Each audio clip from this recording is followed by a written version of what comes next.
मुखलाई नियन्त्रण, त मुखलाई कसरी नियन्त्रण गर्छ भने खानपिनमा नियन्त्रण, राम्रो खाने पनि मुख, नराम्रो खाने पनि।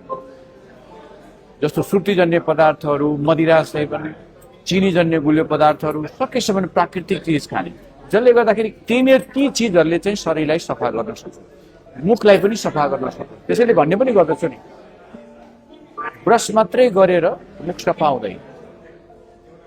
तपाईँले खानेकुरा नै सबैभन्दा ठुलो ब्रस हो। यसले मुखलाई पनि सफा गर्दछ, शरीरलाई पनि सफा गर्दछ। शरीर आफै औषधि हो, दबाईले त दबाउने मात्रै काम गर्दछ।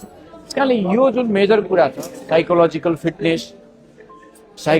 फिटनेस जुन हाम्रो आउँछ, त्यसको बोलीको प्रभावमा फरक पर्छ। त्यस्तो राम्रो बोल्ने पनि मुख, नराम्रो बोल्ने पनि।